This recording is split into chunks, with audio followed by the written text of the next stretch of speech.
Hi Nathan, you are doing some pretty interesting stuff with Tai Chi, Qigong, Hermetics and a bunch of other things, and you gave me a kind of healing yesterday, and that had a really big impact on how I felt. And I was just wondering if you can explain a bit like what happened there, what did you do? Because for me, Qigong or Tai Chi is always just like, you know, those people that you see in the park that are like moving their hands and moving their arms. But there's obviously so much going on energetically in the background. And you're using that for healing. And it felt pretty powerful. Yeah. Can you just talk a bit about that? Yeah. So there's about 15 questions wrapped up in there. So we'll see what we can do. So I don't recall what precisely the healing would have been. In general, with everything that I've been doing, whether it's the Tai Chi, the Qigong, the healing would have had a hermetic bent to it for sure. The general method that I'm using is one based off of surrendering separation of the person I'm working with some frequency that we're working with. Likely we would have been looking with you with various light type frequencies, and surrendering you to something less and less and less dense, essentially. So if I'm doing Tai Chi, I apply a very similar framework, which is giving myself up to something greater and allowing that to start to move through me. And with Qigong, that would be I would say, the foundational skill set for everything, because that takes you beyond the physical body, and it's the first step into increasing the layers of subtlety that we all are capable of perceiving. And so once we start moving to more and more subtle layers of reality, then we're able to work with those. So while I don't remember what we did specifically, that's the general gist of virtually everything I do. If it's meditation, it's the same idea. If it's martial arts, it's the same idea. And then how this all expresses varies through the different substrates of the activity. When it comes to what you mentioned about Tai Chi, Qigong, and people waving their hands around in the park. Yeah. There is always, with everything we do, there's always layers of subtlety, like I just mentioned. So what we see and observe is based off what our capabilities are. We can't really see what we're not capable of experiencing. So if somebody is working with layers of reality that are beyond our scope of perception, we will see what our scope of perception allows. If we believe that the body is the only thing, like the physical, tangible, well, it's all tangible, but the gross physicality of the body is all there is, that's what we will perceive. So, I mean, I've studied with people who are, you could call them like energy deniers, chi deniers, and everything they see is subtleties of the body. And of course there's body changes in subtle ways based off how the mind is interacting with various substances. But this comes down to cause and effect.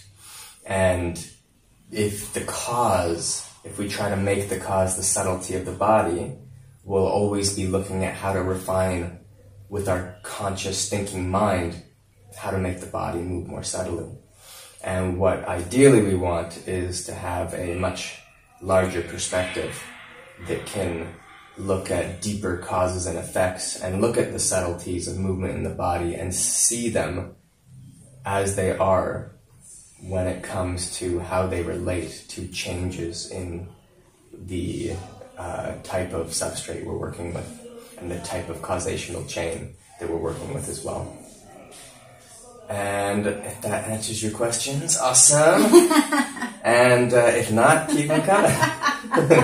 I may have just confused you more. I think that leads me to another question.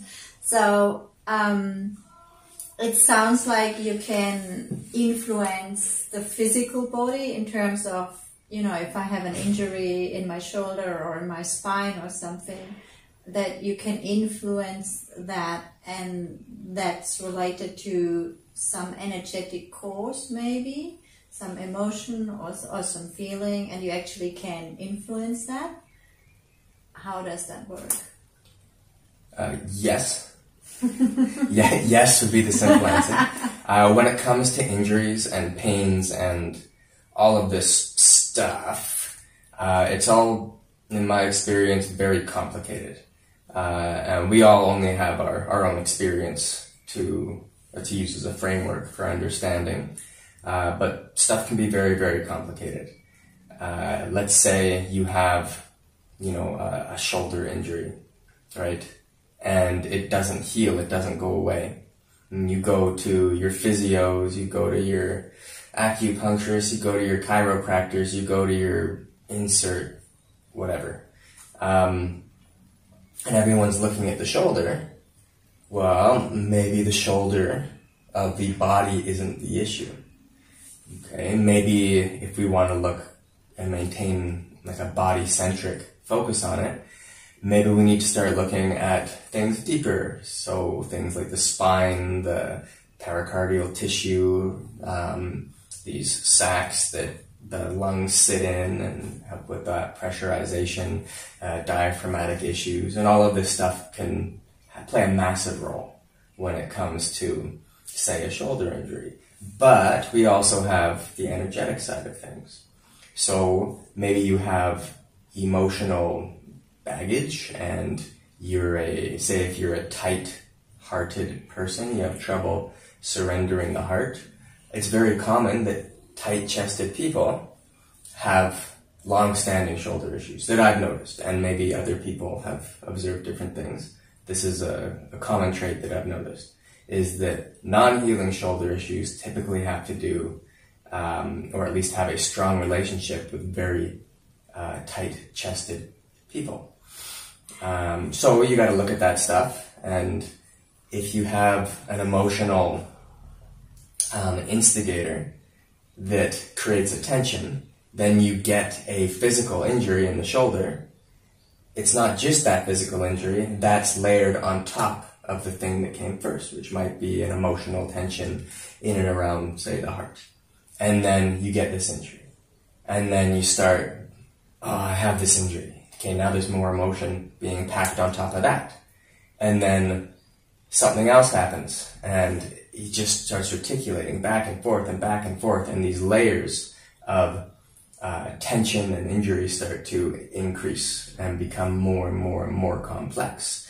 Then you get something else that comes from lower and higher, and there's all the stuff that starts to play a role. So when it comes to healing things, at least in the beginning, a really nice thing is to take away some pain.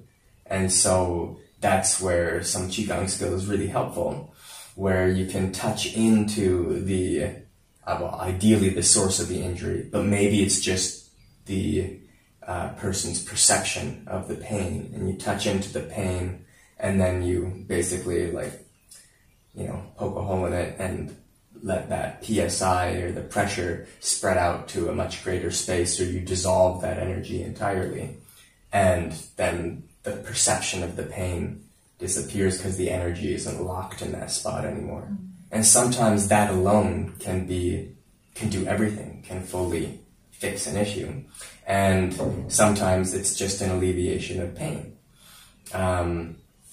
So the better the practitioner's skill is at perceiving what's there and touching into the truth of the issue, the source of it, and opening the space from that perspective, that really helps. And that can actually take care of, everything. And you start moving the person's subconscious around, you move the energy around, and they don't have to get involved. Yeah, well, it sounds like there's a lot of energy involved that sort of happens on an unconscious base. I don't think people, or like at least me, I'm not aware of, if I have a shoulder injury, that there might be some unconscious stuff going on that's causing that. So yeah, sounds pretty interesting. Yeah, there's always layers. There's always more and more layers. And so we need to always look at things from many perspectives. And through that, you can start to find common denominators. What's at the center or that focal point. So when you're looking at like source points of injury, if you are a practitioner, developing your capacity to perceive, or your listening skill is what they call it in Tai Chi, but your perceptual capacities, that becomes really important. And if we block our perceptual capacities by saying there's only the physical body, that's it, now you're limiting the type of information that you can get in. So that open-mindedness becomes one of the key layers that really, really helps in terms of having a foundation that allows you maximum potential to touch as much as you can. It's a really, really important thing. Well, I found it had a big impact on my motivation and on my thrive, and especially in like finishing projects and doing things. So the physical component, obviously it felt better, but sort of the energetic and the emotional component that was not on my mind initially, it had a big impact on how my day-to-day life was going, or like after the session. So it obviously works on the emotional part or the mental part a lot. Oh, absolutely. So now I'm remembering the session you're referring to. And it's so often, when you're doing this stuff, you drop into a state and it's not like there's a plan of what to do. There's connecting with the person that you're working with, and you give up to their health. You give yourself up to their betterment. You give their self up to their betterment, and join into something more than that, and that tends to bring things forward. So I'm trying to think back on that. Okay, so that comes down to what we were just talking about with what is being seen. So the most surface issue was the one that you discussed with me. And we don't need to go into the details of that. But that was what you brought. And so I can see that, what's on the surface. And if you have developed, if a practitioner, a healer has developed a wide depth of listening capacity, then you start to see deeper and you go, okay, so this is what the client or the patient or whatever perceives, but it's the tip of an iceberg. And so if you can see all this other stuff, then instead of taking that particular issue and going, oh, that's the thing, we'll deal with that, you go, okay, that issue is symptomatic. It's a symptom. It's not a source problem, it's a symptom of all of this other stuff. It's an effect of many, many causes. So we start looking at the causes. And energetically, just using Hermetic methodology through Qigong development and sensory development, that's what we were looking at, and used the Hermetic type frequency understanding to really start to move stuff. And there's a couple really important points, and I'll probably forget all of them as I start speaking. But one, and this is really, really important, and something that, in my so humble opinion, it's often overlooked by practitioners who have some energetic skill and understanding, is that you gotta look at like the actual person that's there in front of you as an entity. And sometimes we go, oh, just, energy, I'll move the energy and that'll do it. But sometimes you really have to see that person. And when you see somebody with absolute, just such intensity and such precision, so when you see someone for everything that they're bringing to the table right now, everything that's there, effects, causes, all of it, and you don't hit them with judgment about any of it, that alone starts a healing process. So if you can perceive someone as they are and then start to open the heart, there's no judgment, there's, I suppose, a compassion, but what most of us think of as compassion is really just emotional clinging and liking to feel good about ourselves, about the good feelings we have towards or for or about something. So there's like right and wrong perception when it comes to compassion. But that makes a really big thing, a really big difference, is to actually see the person. Because how can you get in? How can you get through their protection? Get through that protective energy that everybody has up? And you can do it with sheer energetic skill. You can just rip it apart, casually dismantle it. But you can also touch the person, touch the essence of that person, and start surrendering them. And so that would have been like the first step of what we did, is actually looking at you, looking at that effect that you're going, oh, this is the problem, but the problem is really an effect. It's not a cause. And then taking a much wider view and allowing the space for all of the causes to start to shift and change. And then anything that we do from a healing perspective, when it's coming out, if we're burning stuff off, we also want to like fill any voids, fill any gaps with something positive.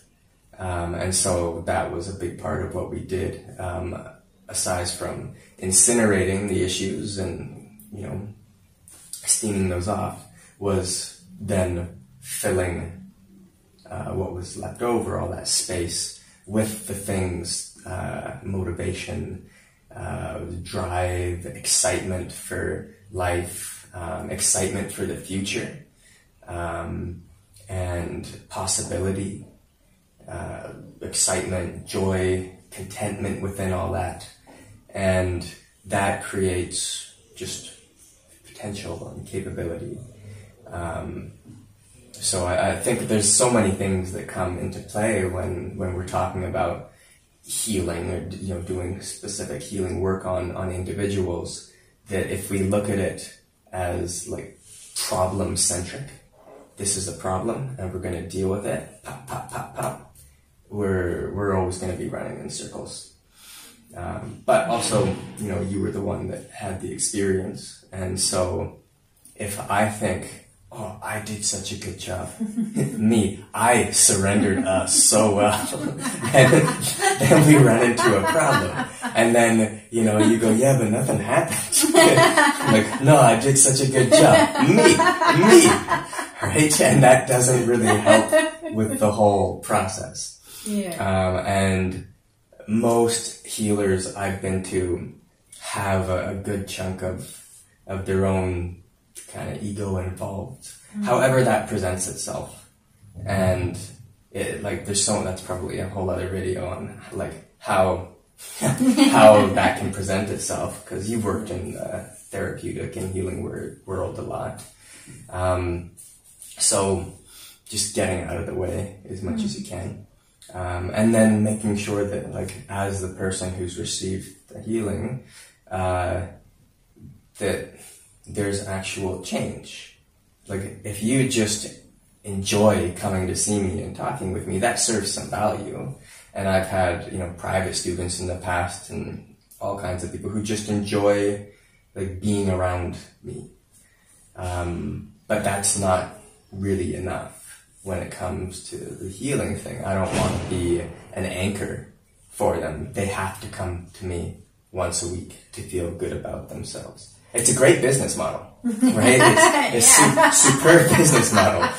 But you're not really doing much for the person if they always have to be, reaching out to, just charge up on your specific stuff. Plus also you're traveling, so you're going to different countries and yes, I'm all over the world these days between van life and now I'm in Thailand, and I'll be somewhere else in a couple weeks. You want it to be long-standing. Yeah, I think it's great that you can share your skills and your knowledge. I think so. I hope so. Yeah. And so that's why having as big a view as possible when it comes to cause and effect and what's being shifted and changed can be so helpful, because maybe I'll be somewhere else, or anyone might be working with might be somewhere else. And if there's always a reliance, then you're never actualizing yourself to continue forward on your own. It's super fun, though, being everywhere. I gotta say that. Being all over the place is a lot of fun. Very freeing perspective. I like it a lot. Yeah. Yeah. Yeah, I was surprised about the speed of the healing. I've been to many other healers, and obviously I do healing work myself as well. And for example, if you book in for a healing session, it's usually an hour or two, and you have to come back a few times, and sometimes you feel the energy, sometimes you don't feel so much. But I found with you, the energy was really intense, so I could feel it really strongly. Even I was not quite, aware of what you were doing. I just could feel the energy in my body, in my head, and then obviously the changes sort of like immediately after, and the next day especially. But yeah, it's not that I came for, a 2-hour session. It was a much shorter period, and very intense as well.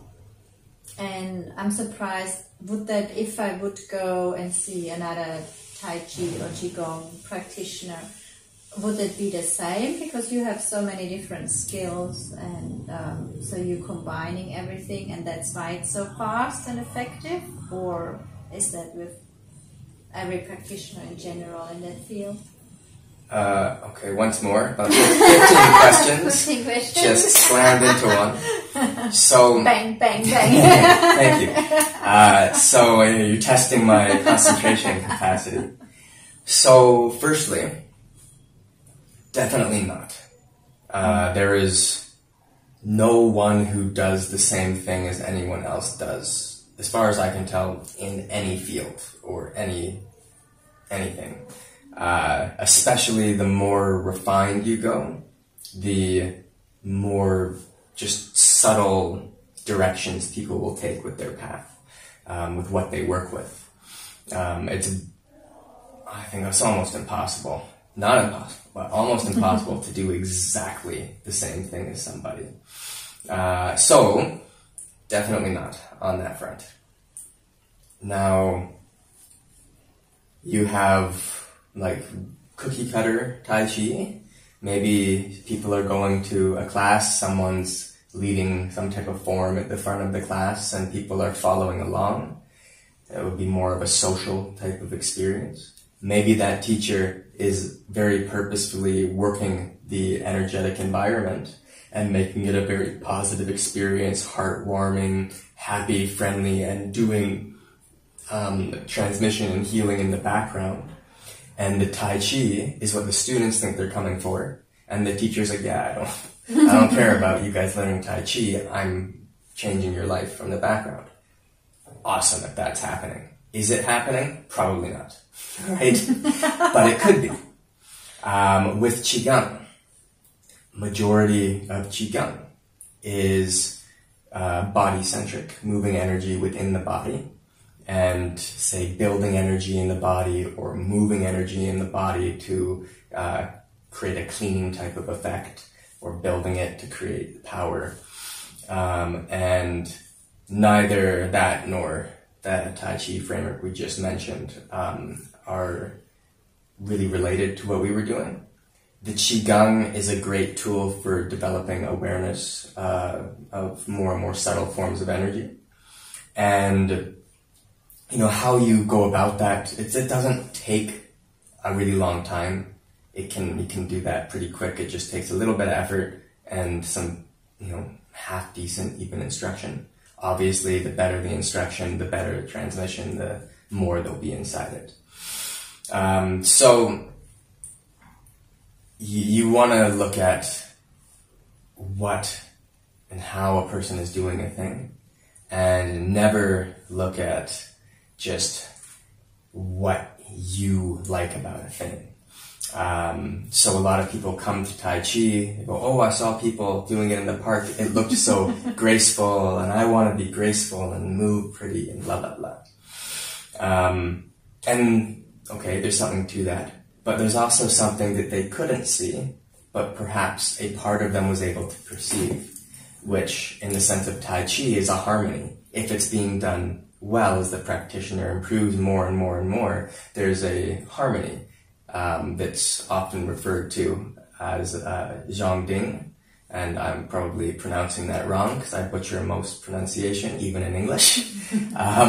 So this harmony, this equilibrium that is always balancing the body and then the energy, and as you refine, there's the harmony refines up the layers of density, or as the layers of density become less dense, this harmony is refining. And so perhaps that's what a person is perceiving when they see someone who's very good, is there's a part of the viewer who's recognizing at some layer of their subconscious that this harmony and the pull towards it. But the mind has no idea what that is. It goes, oh, I want to look graceful. I want to look pretty. So why you're reaching out to do a certain thing is really important whenever any of us are looking to follow anything, really. And when it comes to healing, it's, in my experience, very rare that a Tai Chi or Qigong teacher or practitioner is going to be good at doing healing on people. Typically, they will let the art work the healing however it does. And there is a lot of value in that, because there's some very potent practices out there. If you are looking for specific healing, though, you going to be healed, you'd want to find someone who recognizes their own capabilities and capacity to connect you to what will help heal you. And I don't remember exactly what the rest of the question was. I just remember the first part at the moment. Do you remember what else you asked? No? All right. That's my concentration was not up to the task. I have to re-record and see. Oh yeah. So, because I've done a lot of different stuff. This comes back to the open-mindedness thing we were chatting about, which is be open-minded, right? When somebody goes, no, this is the way, everything else, wrong. People who are saying this, not true. This, not true. I don't care what anybody says. This isn't what's happening. It's not what works. You can never do this. It's an errant path that leads you through, down, blah, blah, blah. That's always a bit of a red flag for me, personally. And if the mind is open, then more can be worked with. If a mind is stuck in the tradition of, a particular art or a particular set of, say, Qigong, or a particular version in their mind of what they think that set should be able to achieve, or what this particular thing in Tai Chi is for, like, everything's got layers. There's always more subtle layers. And we want to make sure we, as practitioners, don't delude ourselves that our current layer of perception is everything that there is. And if we're looking for a teacher, I think it's really important to find teachers who don't limit your view and your mindset and your future self's potential, and limit that to them, right? Hey, me, my way, your future is in the hands of this, and in order to continue on the path, pay me money, right? Feed it here, this is the only way, right? So the open-mindedness, openness of perspective can be really, really important. And it's really hard to find skilled people. It's really hard to find people who actually have, your best at heart. I found it difficult. I found a lot of people who wanted to help me out over, my path and stuff. But often did more damage than good. Maybe 85% damage, 90% damage, 10% good. And often that's because there's stuff running in the background that hasn't been healed up. So if you're placing yourself in the position of a student with somebody, if their subconscious crap hasn't been fully cleaned out, that starts to transfer over, especially if the student's very open, because we naturally open ourselves up to the teacher so that we can learn as fully as possible. So, really do your due diligence, I would say, for people listening. Do your due diligence when looking for healers and teachers, that they aren't limiting you in terms of how they work with you, and that aspects of them outside of the practice you can respect. And, just because they're skilled at something, just because I can help you with healing some different stuff or opening up some possibilities and all the stuff we were looking at, doesn't mean I'm good at life, right? Doesn't mean I'm a badass when it comes to living life. I got my issues, and I set those very far aside when doing healing. And you gotta make sure that you do that if you're doing healing. And I've been to people, and I'm sure you've been to people who, when you leave the session, you're like, where's all this anger coming from? Or where's this, I'm having these thoughts I've never had before. And these aren't mine, right? This isn't my stuff. And of course, the healer will go, oh, that's in there. Of course, that's you. Of course you're feeling that. We've uncovered it.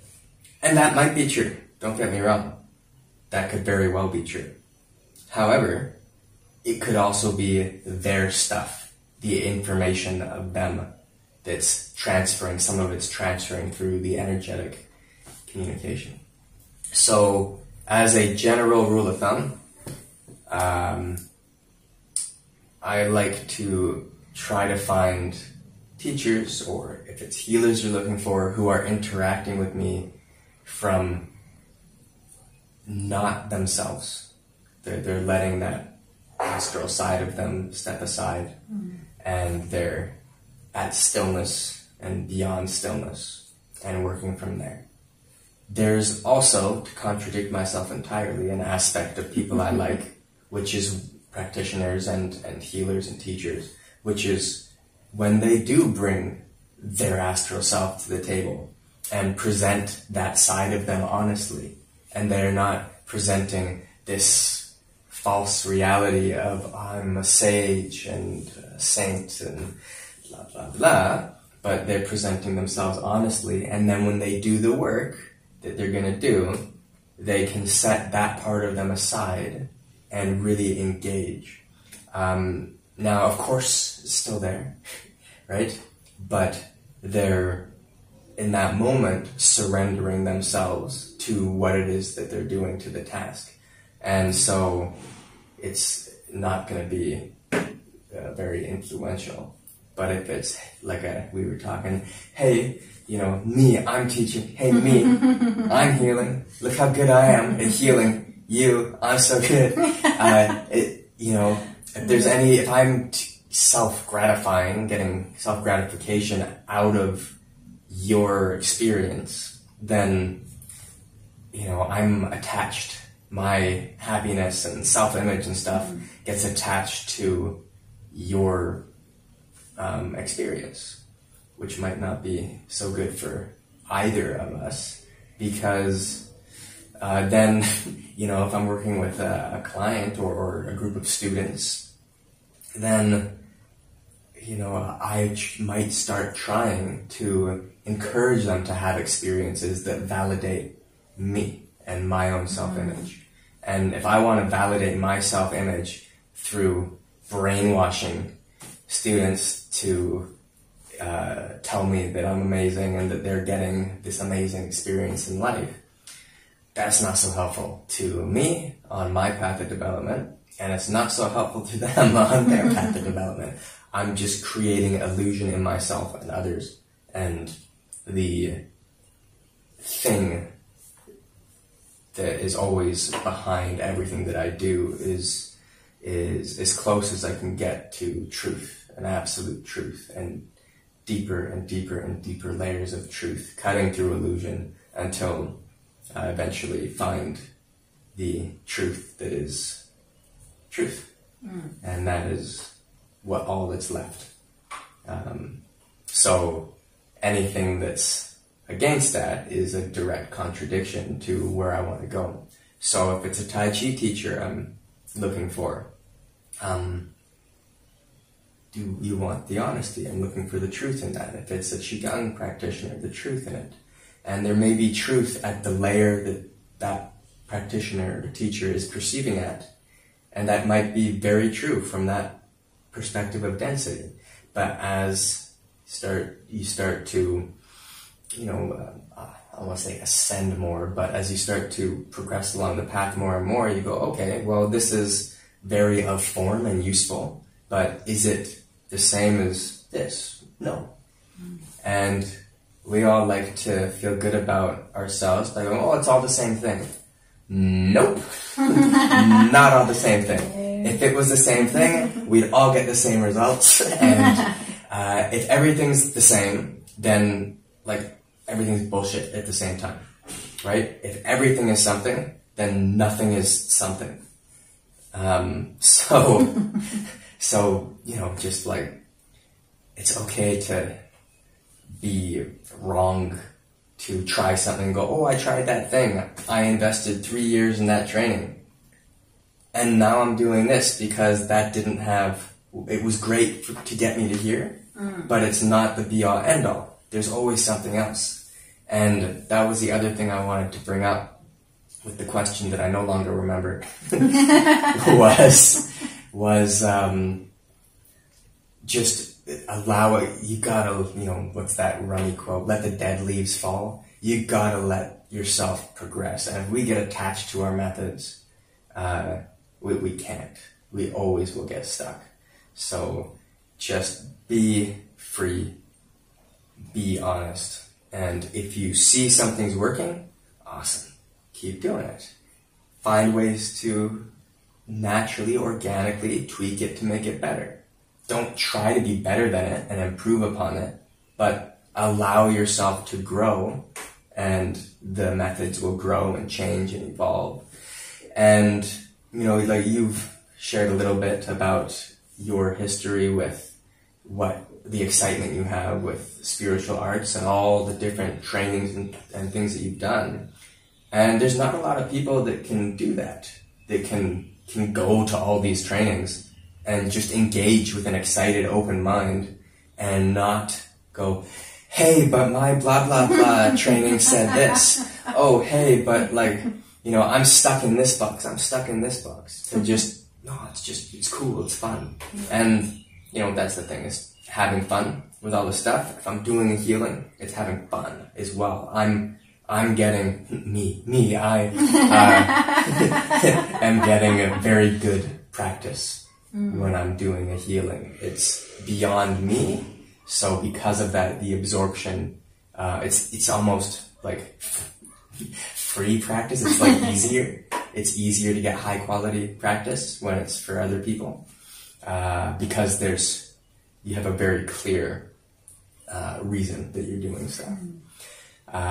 So this can be done all individually, But, you can also go to a good meditation class and the teacher can blast multiple people with energetic quality and substance at varying layers, and can affect a whole group of people and create some really potent changes for everybody.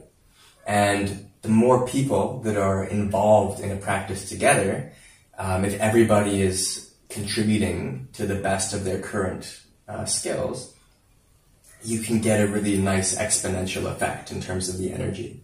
So it can be really nice if I'm going to run a class or a retreat to have, say, like if there's 2 people, like me and one other person, you get so much energy. If there's 10, you get 100 times more energy. If we have 100 people coming to a workshop all working together, then it just explodes more. And that can be a really cool experience for everyone to have, because everybody's part of it. Everybody's part of it. It's not just the teacher that's there. They might be, I might be opening the door and organizing an energetic framework around and with the group and subtleties of all the individuals there, but they're all part of it, right? Everyone's part of the engine. So it can be really quite a bit of fun. And that's all I have for that question. Thank you. That was a very short answer. Yes, I'm known for being not wordy at all.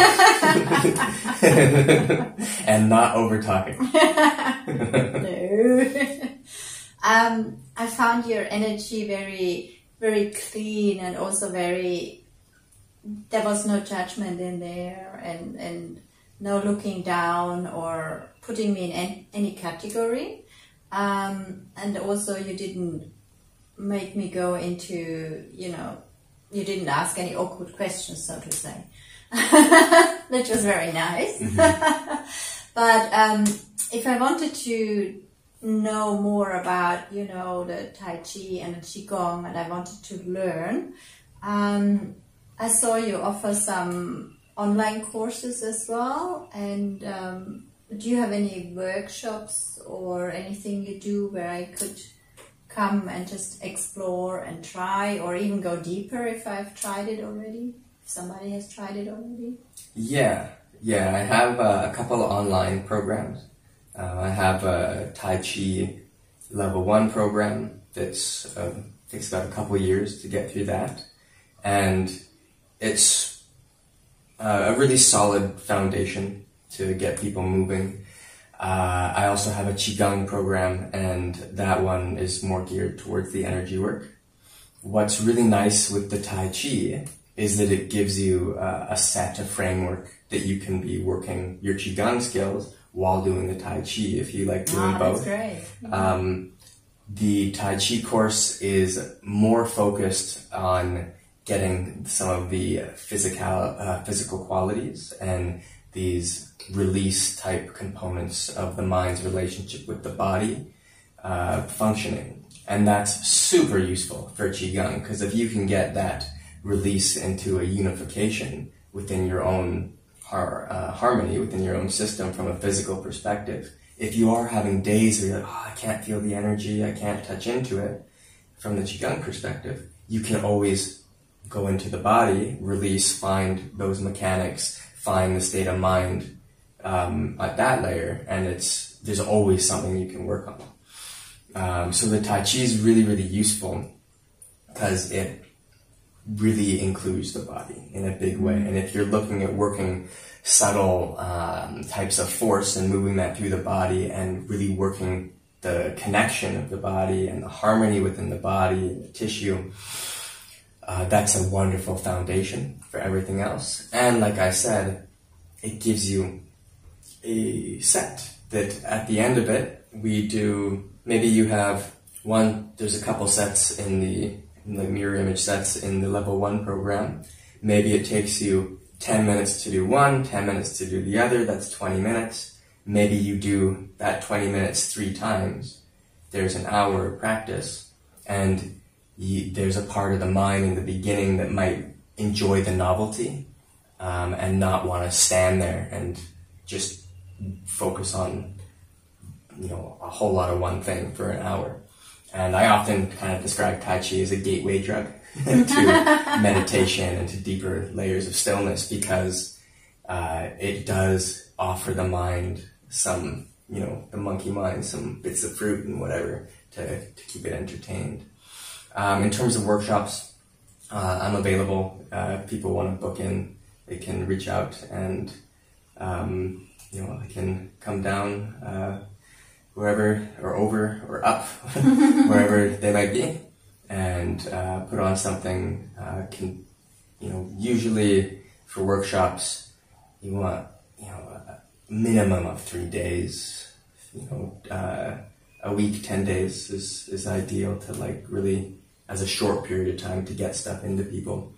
But 3 days is, at least 3 days is good, so that we can really dive in and you can experience whatever you experience that night, ask questions the next day and refine things, and do that a few days in a row can be really helpful. Also, along with the Tai Chi program online and the Qigong program online, there's also a Q&A reference library.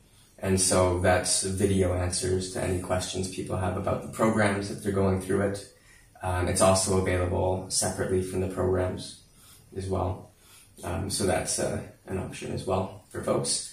And obviously there's no real substitute for in-person learning when you have, someone who can see depths of your being that you can't see and help and work with those.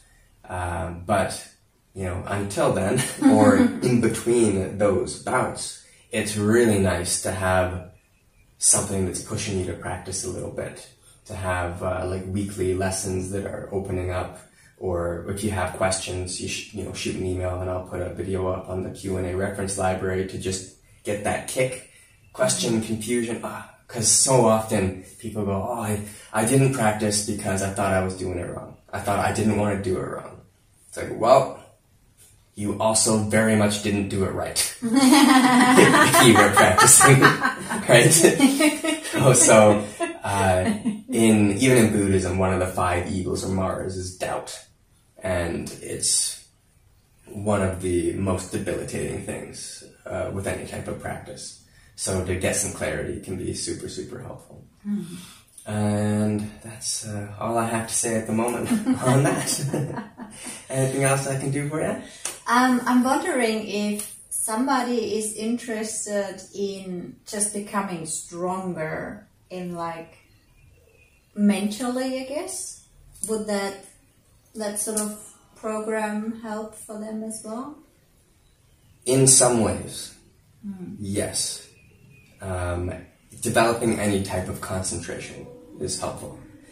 If someone wanted to become stronger mentally, I would straight up tell them to start going to the gym. Start lifting without injuring yourself, obviously. Use common sense. Absolutely. For mental development? Absolutely. Weights don't lie. Okay. Right? You either can or can't lift a weight. Right? You can't go, I felt the weight moving. No. It's still on the ground. Right? It didn't come off the ground. With Qigong, it's very easy to delude ourselves, right? To want to have an experience of energy. And because we want a good self-image, we fabricate an experience. And I want to be super clear, a good self-image is really important. That's a whole other topic of conversation. But when it comes to mental focus, confidence, lifting weights is really important. Physical exertion is one of the best ways to do that. You can be sitting in meditation and be, sleeping, basically. Not super useful for concentration, sleeping or daydreaming. You can be doing Tai Chi, and once you know the moves, you can be daydreaming. In the beginning, okay, what do I do again? You have that Zen saying, beginner's mind.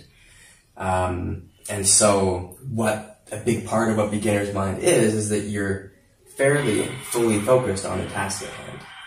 Now, if you're lifting really heavy weights, if you are not paying attention, if you're not fully involved, you can't lift the weight. So one thing I enjoyed doing for a while when I had access to the equipment was, say, like a deadlift, and obviously work up to this. Don't be dumb, don't injure yourself, common sense. Not everybody does that. Take the stupid and turn it down. I worked like a deadlift up to a little over than double my body weight. And when I was holding that, if any part of me was wavering and in doubt, you feel how there's parts of the body and the tissue that would go slack under that doubt. And so what's nice, if you're holding that weight and you're doubting yourself, you will feel that, because that's a lot of weight to hold up, right? Well, at least for me, that was a lot of weight to hold up. Now, if we're just going, okay, I'm confident, I'm focused. Okay, how do you know when you're not? It's based off subtlety of awareness.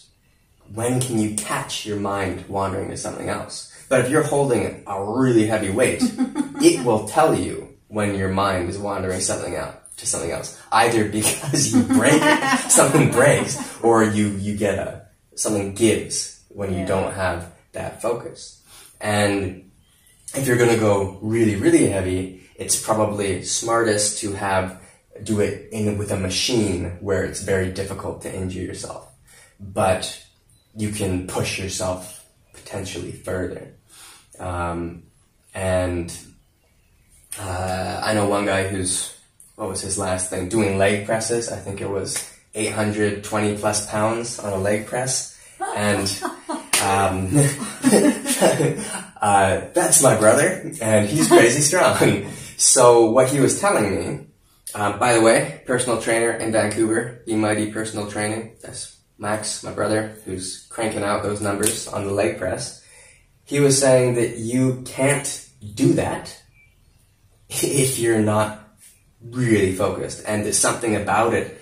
You go into this, it's an incredible primal state, and you can't do it without entering into a different state. And so there's very good training in that. Is it a short period of time that you're lifting something super heavy? Yeah, but the focus is that much more precise. So for anyone who wanted to develop focus or self-confidence, I would straight up say, go to the gym. Before, doing meditation or other stuff. Lift heavy stuff. Smartly, of course. And that sets a really good tone. The ability or the difficulty that you have lying to yourself in the gym, it's really helpful. It's so easy to lie to ourselves when we're doing more subtle things.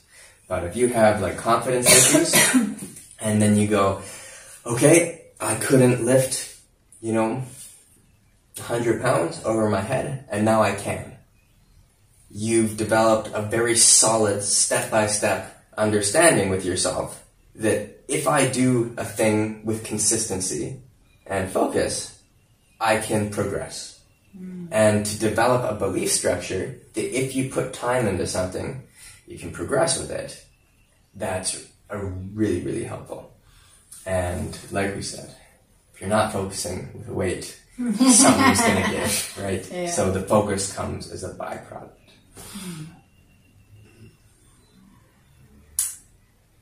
Well, I think I ran out of questions now. Oh, are you sure? Think about it some more. Or maybe we can go for a coffee and then have some more questions. Okay, we'll have to do a round two. Round two. Well, thank you for asking me some stuff. I always find it's so much easier to have things to say when it's, someone else is bringing it out of me. When it's just me filming myself. I don't know, what am I going to talk about? But it's really nice to have somebody else bring that out because what's behind your questions, that's just saying with the healing, what's behind stuff is being shared, you know, on that energetic subconscious level. And so that really helps me come up with useful things to say. Even if my question is even when there's 10 questions in one. yeah. It makes a really big difference, and so thank you. I appreciate it. Thank you.